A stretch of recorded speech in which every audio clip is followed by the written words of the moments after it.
Welcome to the Women in Leadership Body, Mind, Soul, and Business podcast. I'm Charlie. And I'm Heather.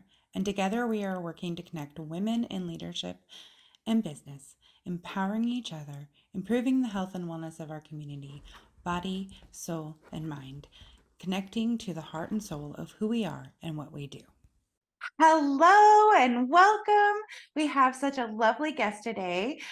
She is really very intelligent, but has a great way of talking about subjects that are very stressful to many of us. Would you please welcome to the table for the very first time, Teresa Lieutenant. I'm so excited. You got me all keyed up here now. I gotta be intelligent. Oh, okay. You are brilliant. And every time I talk to you, I learn something new. Not only about you and the way you talk is magical, but I also always end up learning something about myself when we talk, which is just a joy and a pleasure. So thank you, Teresa, for joining us. Well, I appreciate that compliment, since that is absolutely what my mission in life is just to help people grow, help people learn about themselves, help people blast through those limitations that keep us where we don't want to be. And I think that after you've even worked on it for a while, you think, oh, I got this. Yeah. You just I talk to you and I'm like, oh, there's a whole new category. I just got goosebumps. A whole new category that I am busting through, right? Like, here we go. Let's dig into that. We've had the joy and pleasure of getting to know Teresa, but I know this is your guys' first time meeting her. So Teresa, why don't you introduce yourself? Sure. So my name is Teresa Lieutenant, and I work in the financial services industry as a certified financial planner and a wealth advisor. And I've been doing that for, let's just say 30 plus years. About 10 years ago, I had to face the fact that I had created a lot of financial trauma for myself. And I was just in all sorts of harshness. I was in debt for tens of thousands of dollars. I could not really support my family, even though I was working at a very good job, had a very good income. Every day was just more and more financial stress on myself. Now, part of that was because I was raised by two people who were lovely and did the best they could, but they were traumatized about finances in their life. And I just remember my mom and dad having a lot of arguments about money, and it really had an impact on me. It confused me, and it made me stressed out because I didn't know that we were actually safe, right? Right. And I also felt like, am I good enough? I think I took in all that we don't have enough financially to mean that I wasn't enough as a person. So that was a lot of the reason that I made some of the mistakes I made. I was married and divorced 3 times. And those primarily, those marriages, although I have a great deal of love and respect for them, those men, I should never have married them, but I didn't know how not to. Right. You know, I just didn't have the skills to really understand, how do I find out if I'm compatible, if we have the same dreams and goals, and especially around the conflict with finances. It always seemed like we were at war with one another. So I was creating exactly how, the circumstances that I was raised in. And a lot of women do that. Of course, we all mimic our parents in some way. Right. Yeah, we've all been domesticated in a certain way. That's how we were taught. There was always the money had an argument around it. I'm like, when you said that, I'm like, that is the money story, right? It's stressful. It's stressful. I remember when I was, I think the very first time I went grocery shopping all by myself, 18 years old, and I was writing an actual check back then. And I remember I was shaking because I was like, even though I knew there was money in there for it, it was like, is this going to work? Right. Like, is this going to Because be you've seen the thing? trauma of your Like, family. yeah. Yeah. And that wasn't, I'm 18 years old. What is my experience? Like, Right. just fret your family taught you, right? Well, Right. and what I wanted to make sure I got in was that what I love to do now, based on my own personal development around my finances, is teach women and empower women about the internal habits that could be developed. I like to say they need to be developed. Well, you don't need to do anything, but that could be developed in order to help transition to a much better relationship with money and therefore reduce the stress. Mm. Something that can reduce the stress. Like, Reduce the we stress. both like, something Because, you like know, that. isn't it true that we really don't make good decisions when we're stressed out? No. We feel pushed to make decisions, Mhm. and we often make them from a perspective that isn't necessarily clear-headed, clear-minded. Right. We've got a lot of things on our mind that makes us choose in a way that may not have a positive result or a result that we want to have. Right. And so, you know, when I'm teaching people, I want them to learn to understand what's going on in their brain, in their mindset, and then how that brings up emotional components. Because that's the emotional component is really where we make the decision from, right? Yeah. We think it's how we think, but it's because that emotional component happens so fast and it's so hard to pinpoint sometimes that we don't really realize that the emotional component is really the key. So we have to slow down and learn how to see the connection between the thought and the emotional component that then creates either a reaction, which is usually not going to give you the result you want if you're in reaction, or a response, which a response has more thought to it. So therefore you can potentially have a better outcome. Right. And we've other conversations we've had before, you talk about response ability and how that plays in to how we think about our finances. When I was starting my own personal growth journey, I had applied for a job, like a promotion at my work, and I was convinced I was going to get it. And when I didn't, it was horrifying because I had already spent the raise. You know, I had already imagined in my mind that it was going to clear up all of my financial problems. Of course, that was just a daydream, right? It was never going to do that because I was going to do with that money how I had done with my money up until that point, repeating the same thing over and over and expecting a different result. But when I didn't get that job, I went into a real tailspin, and I realized, okay, I am the common denominator in all these problems, and so I have to figure out what it is that I don't understand. And I asked for help. I asked for help from the universe. And I was given some direction into work with Jack Canfield, who's at that time, he was doing self-esteem work. And I learned the take 100% responsibility for your life. It was probably one of the key components of me, you know, like getting a hold of myself.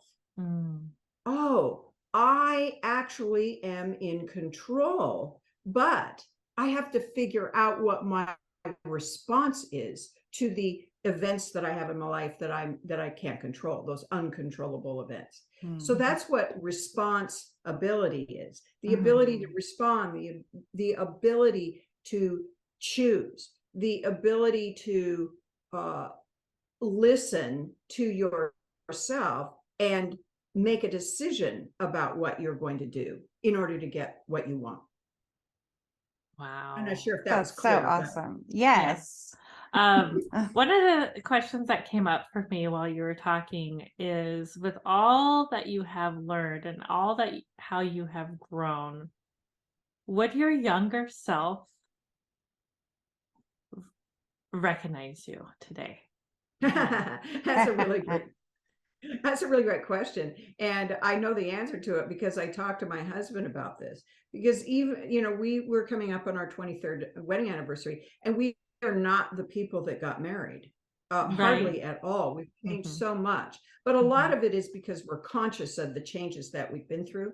And Mhm. so to answer your question, I have a picture of myself at age 8 or 9 in my bathroom, Mhm. and I talk to her at night and in the morning. And I do that to try to hold on to her Mhm. because I'm so different from that little 8-year-old. And, when I think about the rebellious teenager I was, I'm not that person at all. I used to be involved in theater like all the time. I'm not that person. So isn't it wonderful that we grow and evolve into new people? Yes. I mean, we can if we want to. Mhm. And I'm so grateful for her, all the Mhm. hers I've been. Mhm. And I'm very grateful for the her I am now.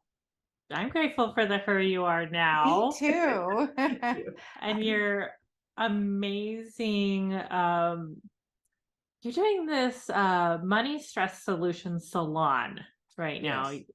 And we've just recently went through the first class. This next one is right after Thanksgiving, so next week. So it'll be before. Wednesday the 30th, right? Yep. And it has just that one class made it such a difference for both Heather and I. Yes. And it has got us thinking about money in a different way, both of us. And I'm taking a step back, almost in awareness of how money makes me feel Good. under different circumstances. Like I don't know if I shared with you, but a couple weeks ago, a week ago, I don't know. I think it was days. last week. I think it was Steph. last week. It's just like a really long week. Yeah, And we've been going. We've been doing the Yeah. things and we we've have been filling up, right? yeah, So very busy and things like that. So normally on Saturday mornings before everybody gets up, I'll sit down with a cup of coffee and the budget and I'll update the budget and things like that. And I don't I remember doing the budget the week before, but I don't remember if I actually like paid all the bills in the budget or if I like Okay. got sidetracked to go do something. Well, my husband wakes me up and he's like, "Babe, our internet's not working and they're saying the bill hasn't been paid."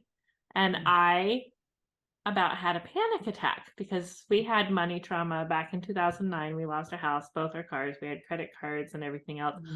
I have been paying my bills once I got caught up, which took a little bit. I have been paying all of our bills on time every month, never missing, not missing, because I don't want to be in that money stress that I was back then Yeah. again. Like, Right. no, never going to happen again. I'm making sure it's not happening again. But I went into a panic because I thought maybe I had missed something. Yes. And something fell through the cracks because I have been so full and so busy. And I like had a complete like meltdown. And my husband's like, "Are you okay? I didn't mean to upset you. I'm just trying to figure out what's going on." I'm like, "Me too. I don't know if I missed something, and so these things, these feelings come up, but I was very aware that I was having a reaction when I was having it, and I wasn't reacting to my husband, reacting to the situation. I was reacting to my own feelings about it, which is a different place than maybe I would have been before our first session with you. So a totally different place. Would you like to learn a little something about yourself? Sure. Okay. So first off, I want to acknowledge you, number one, for doing a budget. Right. She's amazing. So few people do. And I would like to say that at some point, I can help you transition your thinking around budget, which means limitation or feels very limiting. At like, I only have so much money, to transition it into a spending plan, which feels much more expansive with possibilities.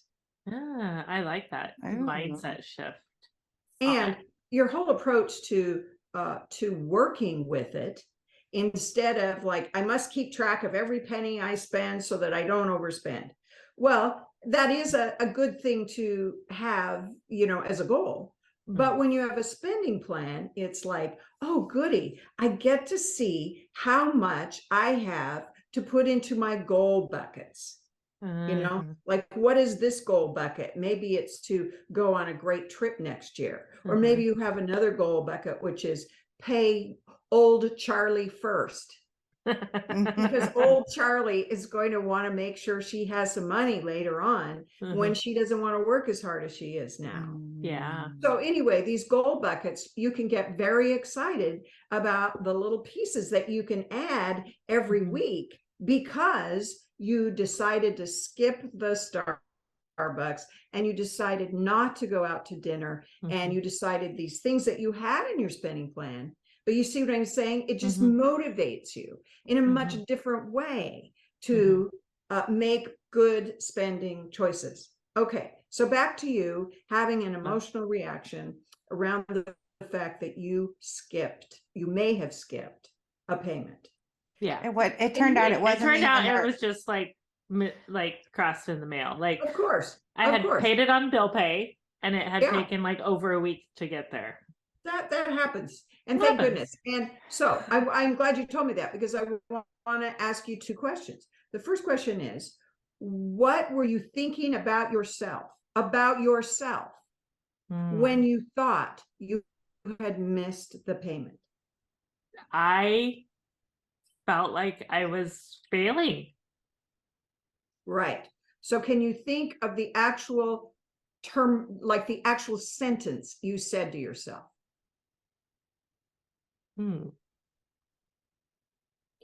Perhaps it was something like, I'm such a loser. I'm going to get back to where I was before. I shouldn't be doing this. I should let my husband do this. I can't be trusted. Anything like in that theme? I think that I can't be trusted. Yeah, I felt like I need to be checked. Yeah, I felt untrusted. So you didn't trust yourself. I didn't trust myself, and I felt like maybe my husband didn't trust me because he came and asked me about it, because I'm the one that does the budget. And I laughed when you said, maybe he should do it, because I've tried to get him to do it, and he's like, too much for me.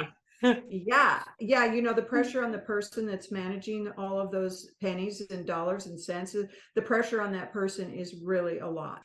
And I always encourage couples to do it together and support each other. Yeah, I make him sit down with me. Yeah.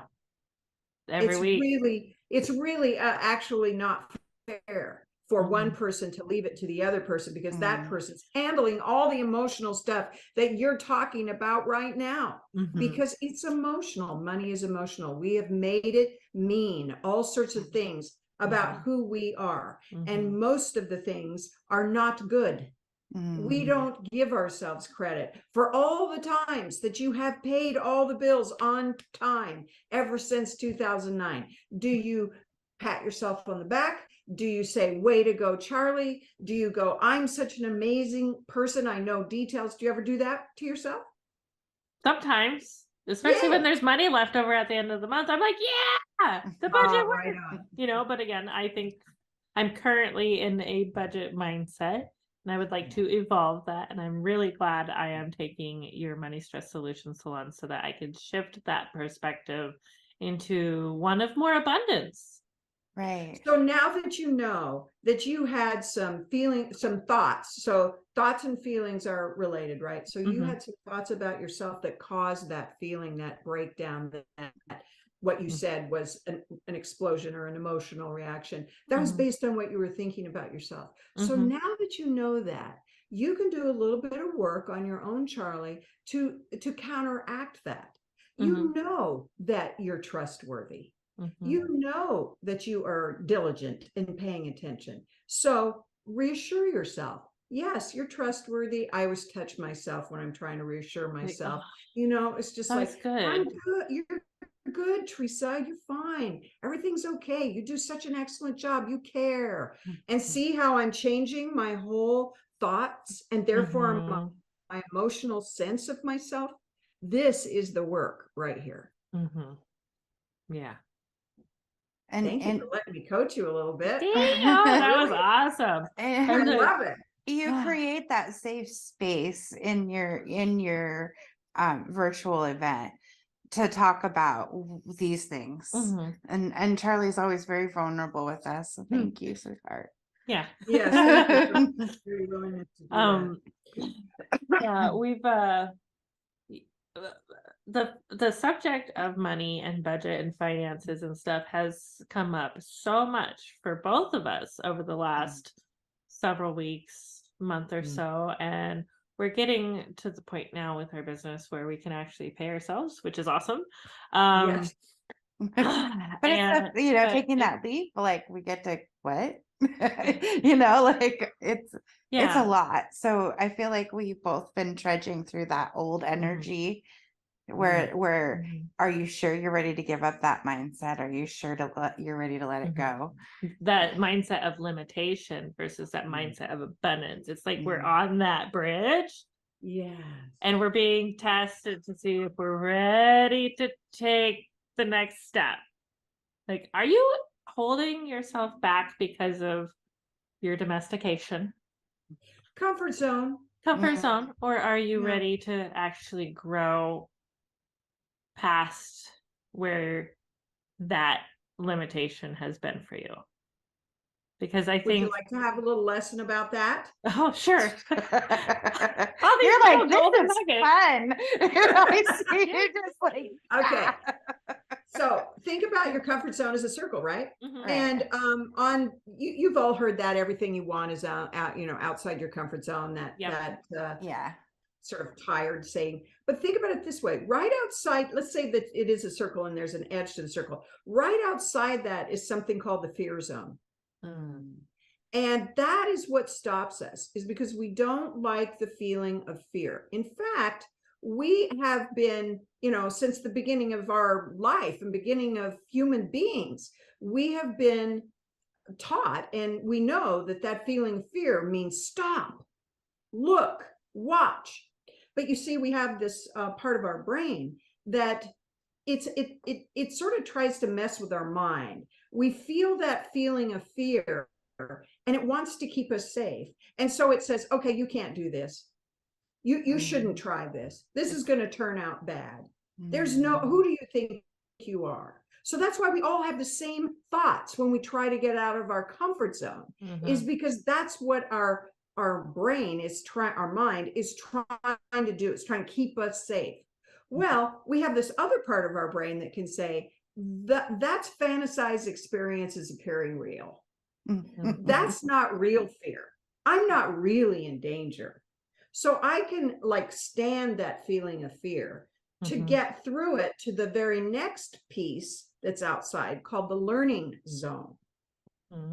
So if you can push through your fear and get to the learning zone, then you can start saying, okay, what do I need to know in order to get outside my comfort zone? That's where we've been. Yeah.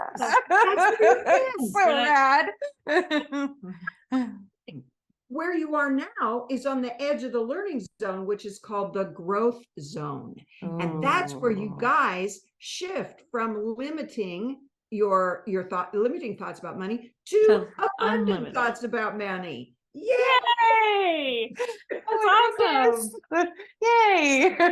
All the work is paying off. So you have shown that process, and now I've described it to you, so you know where you are based on how you feel. If you feel fear, you have to push a little more, learn a little more, then you start feeling more optimistic. Oh, I can actually do this. And then you grow. Yeah. That's awesome. I think that's about where we are right now, because it's like it's less fear and more excitement. Yes. It's like that nervous sided, like you can see the other side, but you don't know what it looks like. But that's okay, because we've practiced the faith and trust. Yes. In the process of things, like enough that it's like We're so excited. It's Like, really cool to know that our mindset tools also apply to money. right? This is cool. Yeah, We're just well, trying to not kill our you know, kids. what you guys are teaching can really be applied to anything. And, Mhm. you know, there is a set of principles, you could call them, that really you can learn. Once you learn them, then your whole life gets better. I mean, that's how it is in my life. Once I learned the tools, then I was able to just make every aspect of my life really good. And of course, there's, like you said, there's always another layer. You're an onion. You get to just keep peeling. You get to go deeper and deeper. But if you go deeper and deeper, then you go higher and higher. And so that's why it's a life journey. And that's really the most fun and exciting part of being alive. Mm. Yeah. We all agree. Absolutely. We do. And we are really, really enjoying this financial journey with you. It's just been amazing. Like we said, just the one class that we've done so far. Really looking forward to the one next week. And you know, there's still several more coming up. And you know, you're so generous to be offering the Money Stress Solution Salon for free. But your ideal clientele are, You know, because of so women, of course, women are behind men when it comes to being empowered with money. Men very, you know, early on in their lives, they're either taken, you know, they're either schooled by their father because of what the father does for work. But it's just automatically assumed that they're going to take over all the financial management and just be in that male dominant role. And women for so many generations have just been like, great, you know, I'm okay with that. Just make me feel comfortable and I'll take care of the home and the children. But we are not in that place anymore. We are in a place where women are like, I'm going to choose what I want to do.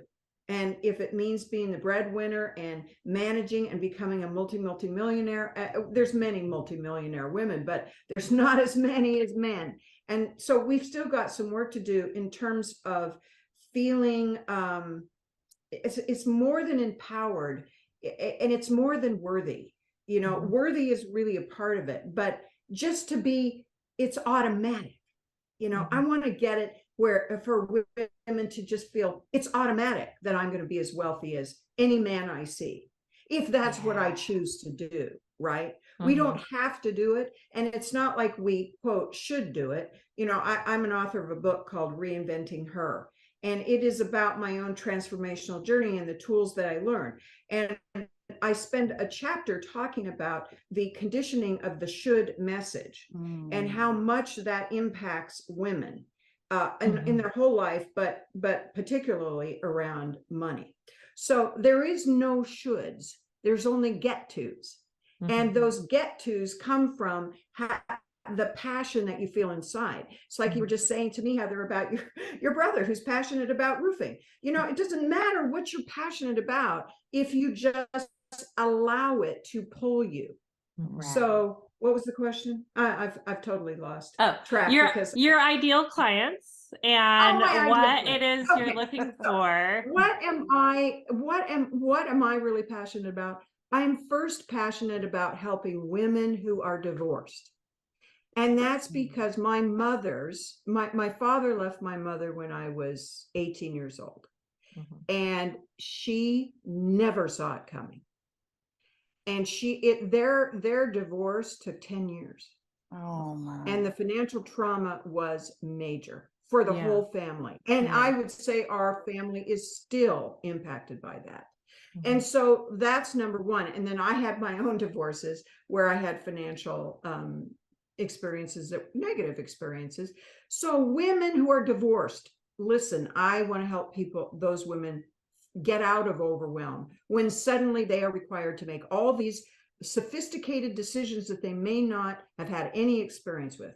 And then just women in particular, you know, just women who want who want more financially and realize that in order to get it, they got to work on themselves. Mm. So, and they're ready, right? Like they're Yes. ready to just dig deeper and really get to the root of these things and make a change. You know what the deal is about being ready? Is that you got to be in a bad place. Most of us Right. don't go, la la la, life is great, I guess I'll change. We have to be in a place where I was in a terrible place when I finally looked at myself. Because before that, I was a blaming, complaining bitch. I was not fun to be around, and I blamed everybody else. So I had to be in a really bad place before I was willing to take a look and say, oh, I have to do things differently. I have to learn to think differently and choose differently. And you guys know it is not an easy journey, but it's the best journey. Yeah. It's the journey we're born for, right? That's what we're born for. Yes, absolutely. And I mean, and I like the idea of teaching and having these conversations with more women. So like moms and daughters could come to the salon together Absolutely. because we would both have the same basic understanding of money, right? And it hasn't been very many generations that women have been stepping up and taking on these roles.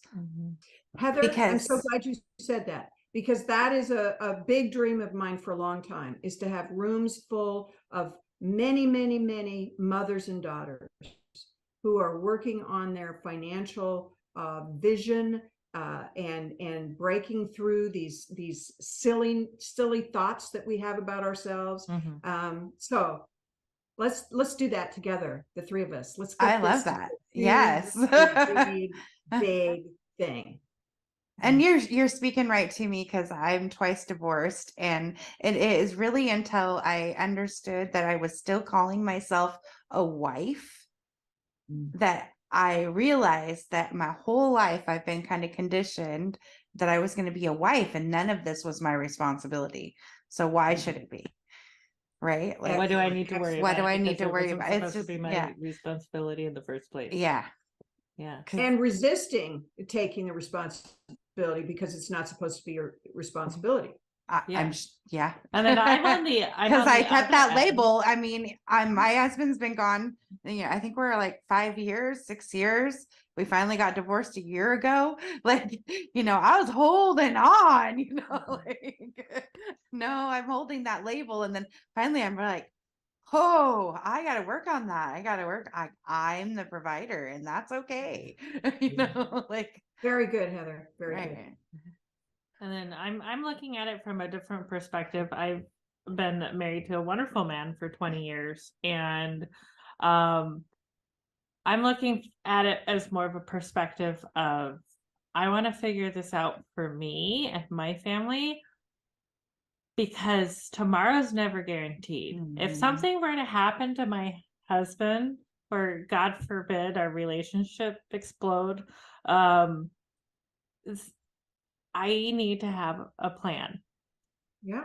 Or I need to, have the skills to take care of myself and be financially abundant, because I've worked really hard to get this far, especially since, I lost everything back in 2009 when the market crashed. I lost a house and cars, and I had credit cards and all that stuff. And it was awful. I don't want to relive that financial trauma again. So it's more of a, let's learn what I can do to protect myself from that happening again, but from a mindset of growth and abundance. And I think too, we there's more. generationally want to teach our children better. I know that the way that I've talked about money with my child has been different, and around him has been different than what I grew up with. Right. I don't and talk I to still my feel mom like about money, and she's an accountant. and she's an accountant. Right? I don't, because her she never financial comes up as mindset being is the person we way should talk mine. to either. Like, No. I totally forget that she's an accountant. So then I was like, oh yeah. I don't Well, talk to it's my mom about interesting. money. Just because you work with dollars and cents does not necessarily mean that you've embraced money in terms of what it is in your life, the meaning you put on it.